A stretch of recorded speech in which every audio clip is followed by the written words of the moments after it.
oportunidade, em nome de Jesus. Aleluia, aleluia. Eleva os meus olhos para os montes, para o alto. Eleve os seus olhos nesta noite para o alto, irmãos, porque o seu socorro vem de lá, ó. Vem do Senhor que fez os céus e a terra. Ô glória, vamos ficar todos de pé. Vamos receber o pastor Assir. Convido o pastor Zumiro, que estará orando pelo preletor da palavra de Deus. Amém. Glória a Deus. A paz seja para todos. Glorioso Deus, nosso querido Pai Celestial, gratidão por esta hora, Senhor, em que o teu servo vai estar ministrando a tua palavra nesta noite. Pai querido, pedimos, Senhor, que o teu Espírito Santo, Pai, coopere com ele nesta hora, Pai, para ser ministrada essa palavra em nossos corações, em nome de Jesus. Amém. Meus irmãos, a paz do Senhor Jesus a todos. É uma alegria estar aqui com os irmãos. Quero agradecer ao pastor Levi Aguiar, pastor Levi Júnior também, e pastor Paulo Pontes, pastor Renatinho que está comigo, e a todos os irmãos que estão aqui. É uma alegria, um privilégio e também uma honra estar aqui para ministrar a palavra de Deus com os irmãos e conhecendo vocês. Eu sou de Curitiba, Paraná, estou há pouco tempo no Rio de Janeiro, quer dizer, pouco tempo já não, já 7 anos que eu estou no Rio de Janeiro, já faz bastante tempo. Ainda não estou falando Jesus, mas estou aprendendo algumas coisas no Rio de Janeiro e servindo a Deus por meio do trabalho da Sociedade Bíblica do Brasil. Como nós temos um evento amanhã aqui, que inclusive agradecemos mais uma vez pelo espaço cedido para esse encontro, quero reiterar o convite aqui, pastor, às lideranças, aos pastores que estão aqui. Nós teremos amanhã um encontro com lideranças de várias outras igrejas e outros lugares. Então, se você é líder, pastor, por favor, esteja aqui conosco amanhã. Temos um treinamento, 2 palestras e um presente para dar para cada um dos líderes que estarão aqui, tá certo? Então, eu espero que seja bênção e creio que será. Nós temos feito esse trabalho em vários lugares do Rio de Janeiro, em muitas comunidades do Rio de Janeiro. Nós às vezes estamos entrando em lugares com pessoas armadas, controlando a entrada, mas graças a Deus tem sido bênção e nós cremos que esse treinamento tem servido de bênção para muitos líderes também. Eu quero convidar você a abrir a sua Bíblia, por favor, no livro do profeta Daniel, no capítulo 3, Daniel, capítulo 3, nós vamos ler a palavra do Senhor e vamos falar sobre um texto tão conhecido. Enquanto você abre aí, eu reitero, estou no Rio de Janeiro, lá pertenço à Igreja Missionária Evangélica Maranata, uma igreja que tem sede no Rio e só está presente no Rio de Janeiro, pastoreada pelo nosso presidente, pastor Paulo César Souza Brito. E também estamos aqui com um estande, meus irmãos. Lá atrás está o pastor Renato, que não é aquele, mas é o outro Renato. Nós temos um estande de Bíblias com letra gigante, muitas Bíblias de estudo, Bíblias infantis, material infantil, Bíblia feminina, por exemplo, da Pregadora Pentecostal. Temos várias Bíblias ali e hoje a gente traz aqui para vocês com 30% a 40% de desconto do preço de tabela. Então, se você tiver aí pode ser cartão de débito, de crédito, fique à vontade. É uma forma de abençoar, trazendo direto da fonte para você comprar as Bíblias ali. Amém? Todos acharam? Daniel, capítulo 3, nós vamos ler os versículos 24 e 25. Eu vou ler na tradução Nova Almeida Atualizada, que é uma tradução recente da Sociedade Bíblica, que inclusive foi homologada como uma segunda tradução da CGADB, na convenção que teve em Belém. Então também é um texto aprovado pela CGADB, junto com a revista e corrigida. Diz o seguinte, Daniel, capítulo 3, versículo 24 e 25. Em seguida, o rei Nabucodonosor, muito espantado, se levantou depressa e perguntou aos seus conselheiros: não eram 3 os homens que amarramos e jogamos no fogo? Eles responderam: É verdade, ó rei. Mas o rei disse: eu, porém, estou vendo 4 homens soltos, andando no meio do fogo. Não sofreram nenhum dano, e o aspecto do quarto é semelhante a um filho dos deuses. Amém. Você pode levantar sua mão e dizer glória a Deus pela palavra dele, palavra que é viva e eficaz, inspirada, que transforma a vida. Essa é a palavra de Deus. Pai, nós pedimos mais uma vez a tua graça sobre nós, que a tua palavra encontre espaço em cada um dos corações aqui, e que possamos ser não somente ouvintes, mas praticantes da tua palavra, em nome de Jesus. Amém. Podem se assentar, por favor. O tema desta mensagem nesta noite é: o Deus da fornalha faz coisas espantosas. Sempre que eu prego, eu procuro entender o que está acontecendo ali naquele momento. Então, por isso, eu sempre faço uma imersão na história do texto bíblico. E para você entender bem qualquer mensagem, qualquer texto bíblico do livro do profeta Daniel, é importante entender o que está acontecendo nesse contexto. E para isso a gente tem que voltar a um dos períodos mais difíceis da história do povo de Deus, do povo de Israel. Aqui já não mais as 12 tribos, mas apenas as 2 tribos do sul, com sede em Jerusalém, mas é o povo de Israel, o povo de Deus que está aqui. O exílio babilônico é caracterizado, é conhecido e narrado pelos profetas como um momento em que o povo de Judá, o povo de Deus, foi deportado em massa como cativos para a Babilônia, não sem causa. Os textos bíblicos, os profetas vão nos anunciar o relato do porquê isto aconteceu. Um bom texto para você ler a razão pela qual o povo foi levado ao cativeiro babilônico está no 2º livro de Reis, capítulo 23, e em síntese o autor deste livro diz que por rebeldia, por rejeição à aliança, o povo de Deus foi levado para o exílio babilônico. É esse o contexto do livro do profeta Daniel. E quem faz isso é um imperador, é um grande rei que aparece no texto que nós lemos, que é Nabucodonosor II, o grande imperador da Babilônia, o grande conquistador de muitas nações daquela época. E ele está fazendo isso em Jerusalém. Ele vai durante alguns momentos, ele vai no ano 605 e pega um pouco de gente e leva para a Babilônia. Depois ele volta em um segundo momento, no ano 598, ele pega mais um pouco de gente e leva para a Babilônia. E depois, num terceiro e último momento, ano 587, ele pega o restante que ficou e leva para a Babilônia. Em Jerusalém ficam alguns poucos, entregues à morte. A cidade está destruída, o templo está destruído, os muros estão derribados. E o início do livro do profeta Daniel, no capítulo 1, versículo 2, o texto bíblico vai nos dizer que Deus entregou o povo, entregou Judá nas mãos de Nabucodonosor. Deus permitiu. É isso que está acontecendo.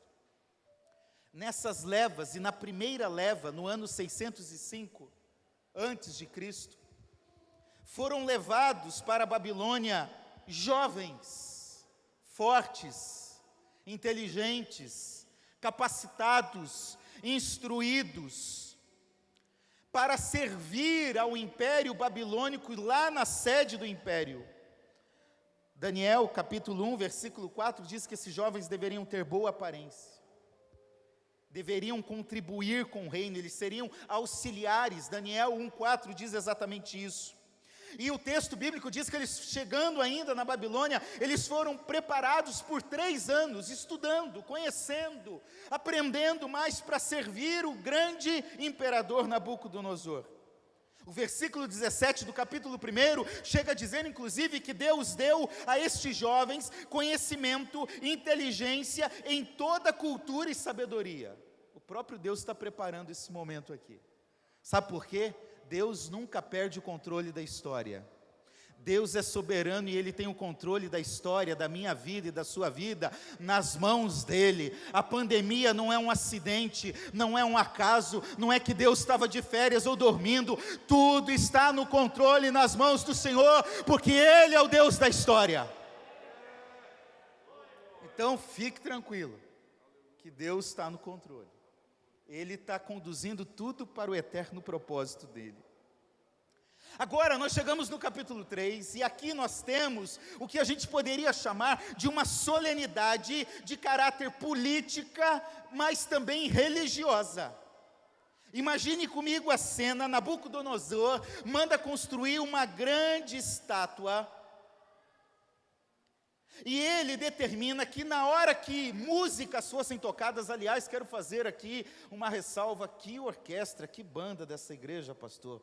Parabéns, eu sou músico e eu fiquei encantado de ouvi-los, que bênção, que trabalho bem feito. Nabucodonosor então avisa, olha gente, eu estou construindo uma estátua de 27 metros de altura, imagine aí um prédio de 8, 9, talvez 10 andares, por 2,70 metros de largura, e quando se tocar a música, todo cidadão do império deverá se ajoelhar. Todos. Nós vamos reunir nesse encontro os prefeitos, os administradores, os conselheiros, nós vamos reunir todas as pessoas importantes no mesmo lugar, mas no momento que isto ocorrer, todo mundo deverá se prostrar à imagem criada por Nabucodonosor. O que nós temos aqui é uma estratégia de poder, de domínio, através de um fenômeno religioso. Nabucodonosor queria provar que ele era poderoso, que ele tinha o controle, que ele era o grande imperador daquele momento. E aí o livro do Daniel, capítulo 3, vai descrevendo que está todo mundo reunido, e de repente a banda se organiza, e de repente começa a imaginar comigo, olha, 1, 2, 3, toca a música, e a música toca. Todo mundo se ajoelha, mas lá no meio da multidão, tem três jovens judeus, Ananias, Misael e Azarias, ou Sadraque, Mesaque e Abednego, diante de uma multidão que se dobrava. Eu queria estar lá para ver isso. 3 dizem assim, eu não, nós aqui vamos ficar de pé. E o texto vai dizendo que os conselheiros do rei, os servos do rei ficam desesperados. Rei, o senhor não pode deixar isso acontecer, olha aí, é uma ordem, é um decreto, como o senhor permite uma coisa dessa? E o rei chama, vem cá, vamos conversar, o que está acontecendo? Eu vou dar mais uma chance, eu vou tocar de novo, vai de novo. E Nabucodonosor ainda faz uma ameaça, dizendo assim, ó, se vocês não se dobrarem, vocês vão assumir com as consequências. Tudo acontece, e esses homens decidem mais uma vez não se dobrar. Eu vejo aqui, pelo menos 3 lições que eu quero compartilhar com vocês. Quando eu passo a fazer o que Deus quer, eu quero dizer para você, coisas espantosas acontecem quando Deus está na direção. O texto do versículo 24 que nós lemos, diz, Nabucodonosor se espantou. Como que pode? Essa fornalha, quem chegou perto para lançar, morreu? Como que aqueles 3 homens não morreram? Deus está fora do padrão humano. O grande erro da humanidade é tentar entender a Deus por meios racionais, por meios limitados, sabe, isso é impossível, porque o ser humano é criatura, o ser humano é limitado, e coisas espirituais de um Deus que é perfeitamente espírito, ele se entende espiritualmente, e a Bíblia vai dizer o seguinte: Deus não é homem. Deus não é como eu e como você, Ele não pensa como nós, Ele não age como nós, pelo contrário, o versículo 26 vai dizer aqui, que Ele é um Deus altíssimo, que está agindo, Ele é um Deus que age no sobrenatural, porque Ele age sobrenaturalmente, Ele é um Deus poderoso, porque Ele age com poder, Ele é um Deus de milagre, porque Ele cria o milagre, Ele é um Deus do fogo, porque Ele controla o fogo. A fornalha não era nada, ele tinha isso nas mãos dele. O termo espantado aqui no versículo 24 está no aramaico. Poucas partes do texto bíblico do Antigo Testamento estão no aramaico, a maioria é hebraico, mas aqui do capítulo 2, verso 4 até o 7, 28 está no aramaico. E o termo em aramaico aqui é tevá. Esse termo é que aqui a gente às vezes não consegue perceber a dimensão dessa expressão, porque tevá é estar sim espantado, mas é mais do que estar espantado, é estar alarmado, é estar perplexo, é estar pasmado, é estar aterrorizado. O que Nabucodonosor viu Deus fazer, trouxe a ele uma ideia de terror, porque levou à ruína, levou ao arraso os seus planos. Como é bom saber que Deus continua agindo dessa forma, e Ele continua sendo o mesmo ontem, hoje e eternamente. Ele continua curando, Ele continua libertando, Ele continua salvando, Ele continua transformando, Ele continua renovando, Ele continua restaurando, Ele continua fazendo coisas espantosas. E a Bíblia está cheia de relatos de coisas espantosas que Deus fez. O interessante é que quando o rei chega lá, eu fico imaginando ele tentando espiar de longe. E ele diz, eu lancei 3, mas eu estou vendo 1/4. Tem um outro lá. Conta de novo, nós lançamos 3, não foi um errado, não.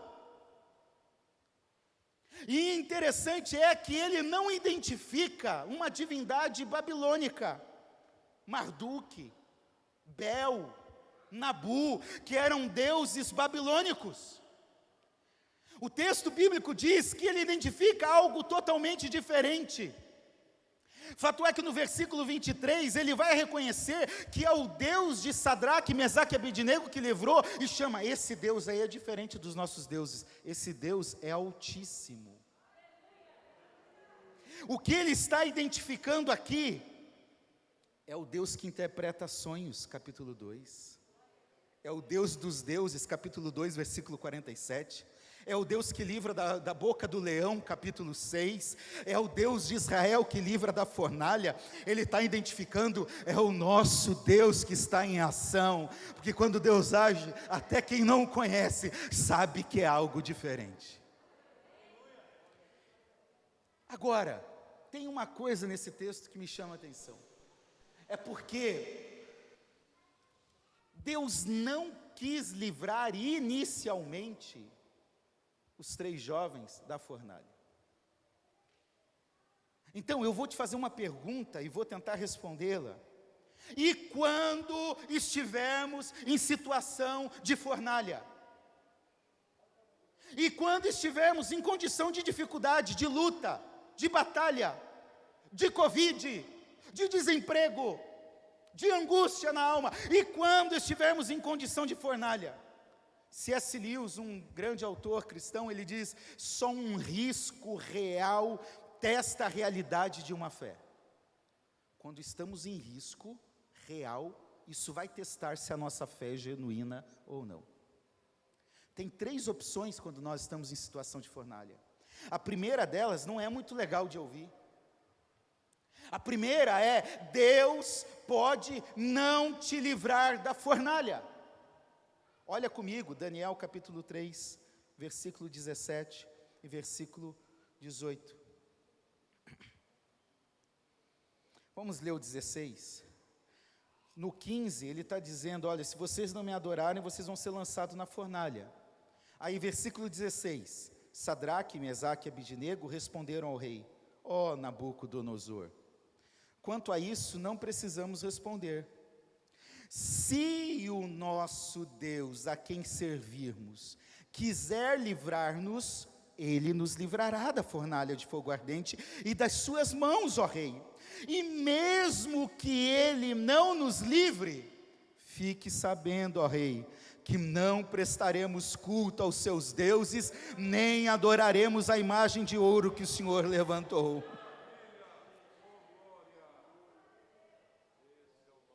Se ele quiser me livrar, valeu, glória a Deus. Mas se ele não livrar, ele continua sendo Deus. Ah, meus irmãos, sabe, às vezes nós estamos acostumados a oferecer um evangelho de facilidades e que parece que Deus é um gênio da lâmpada, que basta fazer assim, que vai sair o gênio e vai atender os 3 pedidos. E muitas vezes, muitos se frustram porque Jesus não curou uma enfermidade, porque não abriu uma porta de emprego, porque não realizou aquilo que eu estava pedindo em oração. Nós precisamos resgatar a fé de Sadraque, Mesaque e Abidnego e dizer, Senhor, o meu papel é orar, o meu papel é buscar, o meu papel é perseverar, e eu vou orar, mas se o Senhor não quiser, eu continuo te amando, eu continuo te servindo, eu continuo fiel. Olha comigo a cena, eles foram para a fornalha. O versículo 22 diz que eles foram lançados, jogados.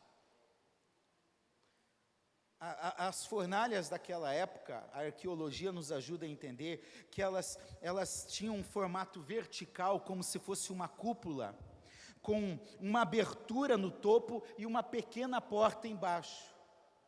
Então, eles foram lançados, jogados de cima. O versículo 23 diz que eles estavam amarrados. Presta atenção nisso, porque daqui a pouco você vai entender o que eu quero dizer.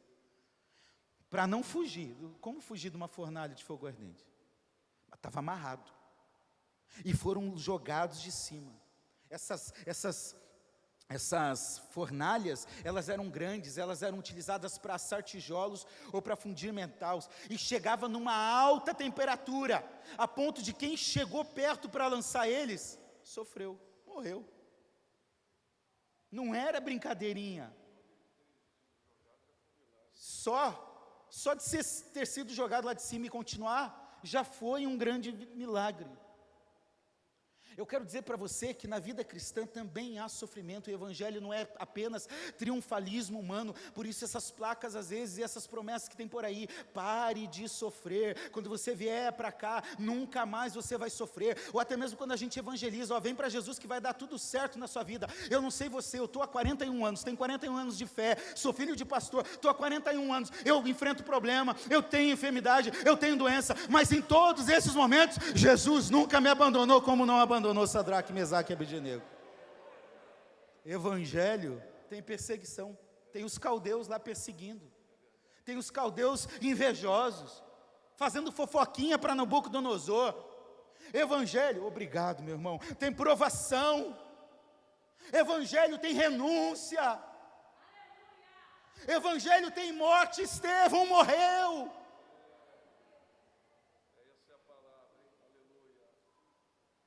Eu preciso abraçar o evangelho como ele é. Se eu fosse Sadraque, Mesaque e Abidnego, eu acho que eu ia falar, vamos fazer um acordo aqui, vamos tentar barganhar com Deus. Ó Senhor, a gente está sendo fiel, hein? O Senhor está vendo. Senhor, a gente não se prostrou agora, o Senhor tem que livrar. Eu determino. Como se estivesse mandando em Deus. E eu já ouvi pregação, pastor, por aí, que diz, coloca Deus na parede. Não conhece nada do que é Deus, do que é Evangelho. Não precisou barganhar, vamos fazer um acordo aí, Deus, o Senhor me livra aqui, porque eu continuo fiel ali. Não, a fé verdadeira não depende de sinal. A fé verdadeira é a obediência à palavra de Deus, e é melhor do que qualquer dúvida. Ainda que a figueira não floresça, ainda que nada dê certo, eu continuo aqui. Os nomes, cada um desses nomes, e o nome hebraico tem um significado. Eu acho que Ananias nem imaginava disso, mas o nome dele tem um significado que representa uma íntima ligação com a situação que a pessoa vai passar. O nome hebraico tinha um caráter profético. Ananias quer dizer, o Senhor é gracioso. Se Ele quiser livrar, se Ele não quiser livrar, Ele continua sendo gracioso. E aí eu lembro de apóstolo Paulo, dizendo na segunda carta aos Coríntios: a minha graça te basta, porque o meu poder se aperfeiçoa na tua fraqueza, no teu sofrimento, no teu choro, na tua lágrima, na tua luta. O meu poder se aperfeiçoa em você aí. Fica no teu cantinho, fica fiel, porque é assim que eu cuido de você. Segundo, então primeiro, Deus pode não livrar da fornalha. Segundo lugar, se Ele não livrar da fornalha, eu quero dizer para você sem medo de errar, Ele vai para a fornalha com você. Olha que texto maravilhoso, capítulo 3, versículo 15. No 13 ele chama Sadraque, Mesaque e Abednego. Ele fala sobre não ter prestado culto no 14, e agora ele diz assim no versículo 15: agora, pois, se vocês estão prontos, quando ouvirem o som da trombeta, da flauta, da cítara, da harpa, da lira, da gaita de foles, prostrem-se e adorem a imagem que eu fiz. Mas, se não a adorarem, serão no mesmo instante lançados na fornalha de fogo ardente. E aí olha a pergunta que ele faz: e quem é o Deus que os poderá livrar das minhas mãos? Atrevido. Até o finalzinho do versículo a briga era Sadraque, Mesaque e Abednego. Mas agora mudou o jogo. Agora eu imagino Deus. A Bíblia não diz nada disso, é coisa da minha cabeça. Eu imagino Deus do céu olhando. Aí Nabucodonosor diz: eu quero ver quem é o Deus que vai livrar das minhas. Eu imagino o pai olhando para o filho falou esse negócio mesmo? Sadraque, Mesaque, Abednego, sai de cena, porque agora o desafio é comigo. Eu assumo a bronca. O desafio foi para Deus e não para homens. E Sadraque, Mesaque e Abednego entenderam isso. Olha o que eles disseram no versículo 16. Nabucodonosor, quanto a isto, nós não precisamos nem responder. Agora não é mais comigo. Agora você comprou briga com outro. E ele desafiou Deus, e eu quero dizer para você, Deus aceitou o desafio.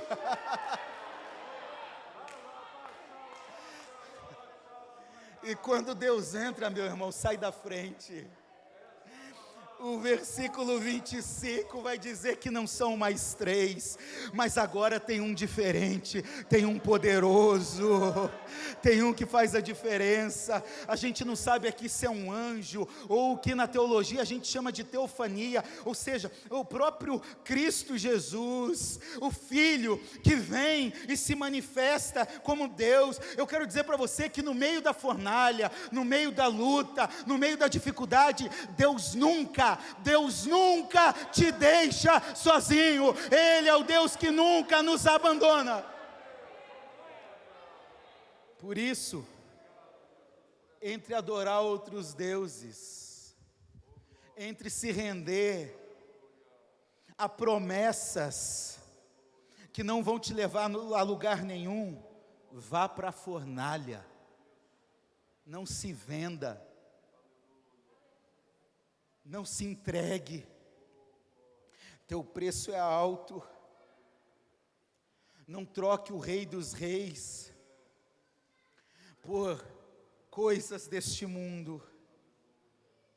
O Senhor vai para a fornalha com você. A fé cristã é diferente de qualquer outra religião.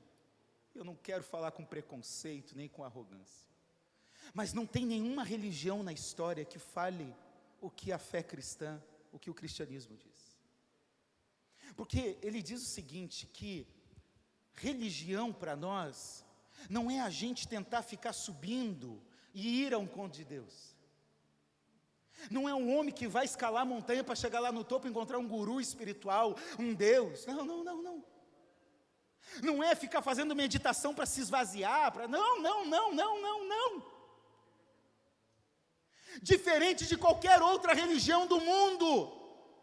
Não é o homem que vai a Deus, é Deus que vem ao ser humano, é Jesus que veio ao nosso encontro. E o que nós temos aqui é uma figura, uma tipologia do que vai acontecer cerca de 500 anos depois. O mesmo Deus que desceu na fornalha, há 2000 anos atrás, encarnou num ser humano, se tornou uma criança, cresceu, viveu, aprendeu a obediência pelo sofrimento, como diz Hebreus, sofreu a minha dor, sofreu a minha vida. A maior humilhação não é nem mesmo a morte da cruz, a maior humilhação é o Deus Criador se tornar uma criatura, e Jesus fez isso. Deus veio ao nosso encontro, como Ele desceu na fornalha, Ele desceu na fornalha da nossa vida, para viver a nossa história. Jesus veio ao nosso encontro, e mais do que vir, Ele foi ao Calvário, e entregou a vida em nosso lugar. Ele nos livrou, não apenas de uma fornalha temporária, Ele nos livrou da fornalha eterna, da condenação eterna, do inferno, e nos levou a Deus. Paulo nos diz o termo, Ele nos reconciliou a Deus. Nós éramos inimigos de Deus, afastados de Deus, distantes. No jardim do Éden, o ser humano saiu e foi expulso, e Deus não descia mais, mas na cruz Ele desceu, morreu, mas ressuscitou ao terceiro dia, para garantir a nossa vida eterna. Ele continua ouvindo. O nome Azarias, que é o versículo que fala sobre ele, o nome Azarias, Abednego, quer dizer o Senhor ajuda. Quando você está na fornalha, o Senhor ajuda. Quando você está na fornalha, é Ele que te levanta. Isaías 41:13, porque eu, o Senhor teu Deus, te tomo pela tua mão direita e te digo, não temas, eu te ajudo. Você está na fornalha, hoje, está sofrendo, você não está sozinho, e Ele está aqui para te ajudar, para te abraçar, para te encher de graça, para falar, filho, aguenta um pouco mais, caminhe um pouco mais, eu estou com você. Em terceiro lugar, deixa eu correr aqui. Primeiro, Deus pode não te livrar da fornalha. Segundo, Ele pode ir para a fornalha com você. Mas em terceiro lugar, Deus pode te livrar da fornalha. Olha que a situação parece que vai piorar. Capítulo 3, versículo 19. Nabucodonosor se encheu de fúria. Para que irritar o homem? Estava mais nervoso ainda. E o aspecto do seu rosto se alterou. Eu acho que ele estava soltando fogo já pela face. Em relação a Sadraque, Mesaque e Abednego, e ordenou que se esquentasse a fornalha 7 vezes mais do que o costume. Quando a gente está em situação da fornalha, às vezes não parece que a situação piora. A gente começa a orar e piorou. Parece que Deus não respondeu. Parece que a situação ficou mais furiosa. Olha o versículo 21, diz que eles foram, esses homens foram amarrados com seus mantos, túnicas, chapéus e as suas outras roupas e foram jogados. Sabe o que Nabucodonosor fez? Para pegar combustão, encheu de roupa. E a roupa, quando queima, pega o corpo, no corpo, adere ao corpo. Colocou chapéu. Colocou todas as roupas, vão cheio de roupa. E essa prática era oferecida a um deus babilônico chamado Isbar. Havia sacrifício ao deus do fogo, ao deus Isbar, e alguns sacrifícios eram de pessoas. O que ele está tentando fazer aqui é um sacrifício humano para demonstrar o poder do deus babilônico. Mas tem um Deus que é soberano e que transforma situações.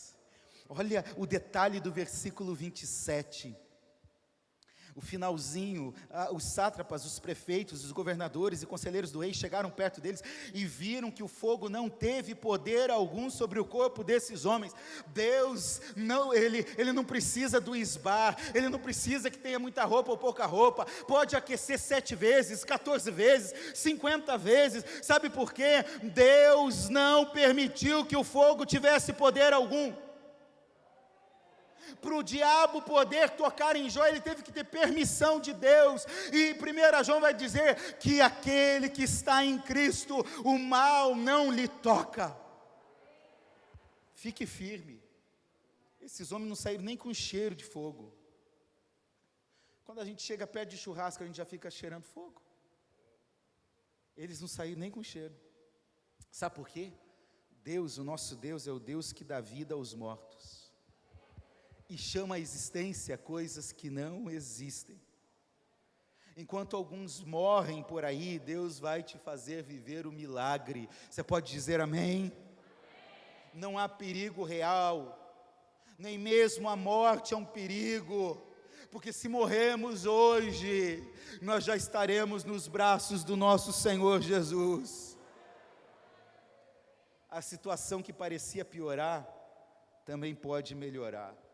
Olha o detalhe do versículo 25. Mas o rei disse: eu, porém, estou vendo 4 homens soltos, andando no meio do fogo, não sofreram nenhum dano. Sabe o que eu imagino aqui? Ô Renatinho, vem cá, me ajuda aqui, eu só vou fazer com um. É que os 4, os 3 mais o 4º homem começaram a andar por dentro da fornalha. Porque é isso que o rei diz, ó, eles estão lá andando soltos. Eles estão passeando dentro da fornalha. Os lugares mais perigosos e mais difíceis da história e da vida são belos, são lindos para aqueles que andam com Deus. É por isso que crente, quando passa na prova, ele vai sofrendo, ele vai chorando, mas ele vai sempre reconhecendo que tem um Deus que está no controle da sua vida. E mesmo que esteja na luta, ele consegue manter viva a esperança. Quanto mais fogo, mais poder. Quanto mais fogo para aquecer, mais o Senhor estava no controle. O terceiro nome é Misael. E Misael quer dizer: quem é igual a Deus? Quem pode livrar o ser humano de uma fornalha como essa? Isaías 45, versículo 5 diz: eu sou o Senhor, e não há nenhum outro. Além de mim, não há Deus. Deus continua agindo e Ele continua querendo mudar a sua história. Fique em pé, por favor.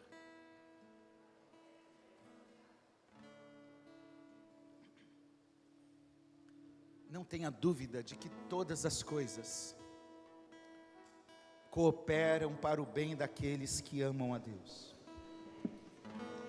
A situação pode estar difícil na sua vida, mas ela vai glorificar a Deus. O versículo 26, aqueles homens chamam Deus de Deus Altíssimo. O versículo 29, eles chegam à conclusão: não se blasfema contra Deus. No versículo 7, eles adoraram a imagem, mas no versículo 27, eles viram a obra de Deus. Sabe por quê? No final, o plano de Deus é sempre o melhor.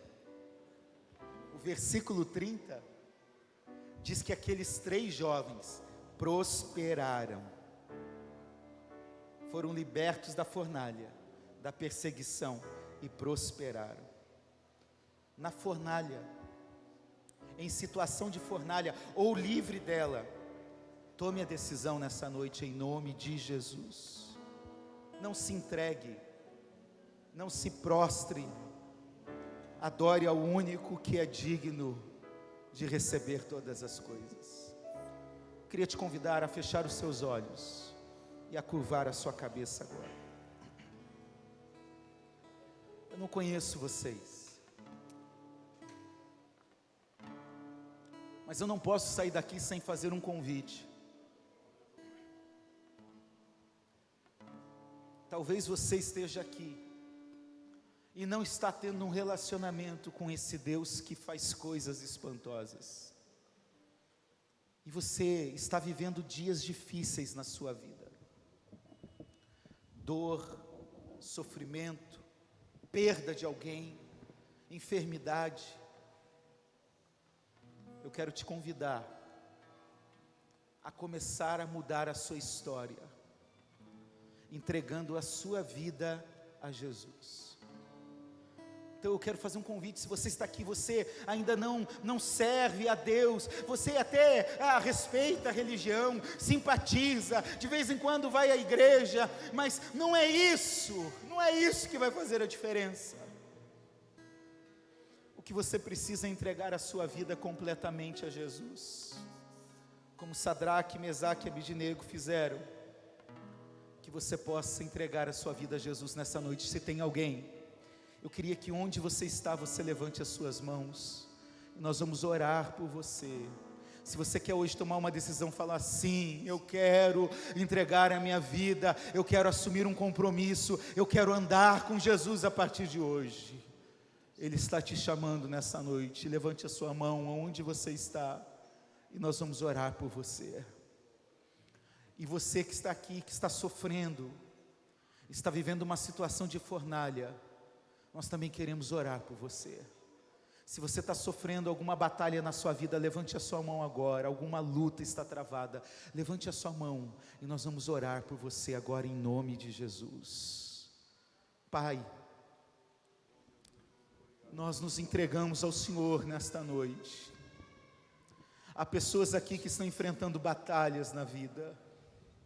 Há pessoas que estão enfrentando lutas, dificuldade, sofrimento. Há pessoas com lágrima nos olhos. Há pessoas sem esperança. Há pessoas com dor na alma. Há pessoas sem esperança. E eu quero orar que agora, em nome de Jesus, o Senhor venha ao encontro dessas pessoas.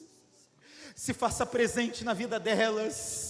Muda a história delas, ó Deus, e dê graça, dê força, dê ânimo, dê esperança, renova a força aquele que não tem nenhum vigor, ó Pai.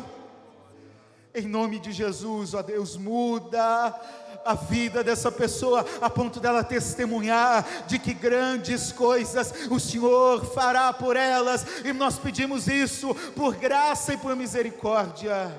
Em nome de Jesus, em nome de Jesus, amém, e graças a Deus. Que Deus abençoe a sua vida, não perca a esperança, continue lutando, que você vai vencer em nome de Jesus. Se a gente não se encontrar mais, um dia a gente vai se encontrar, e vai desfrutar das delícias daquilo que o Senhor preparou para mim e para você, amém? Reitero, convite, passe no nosso estande. Tem uma Bíblia como esta, por exemplo, Bíblia de Estudo, Nova Almeida, quase 50 mil notas de estudo. É a maior Bíblia de estudo hoje, de R$300 por R$210. Está com um bom desconto, aproveite essa oportunidade que será bênção na sua vida.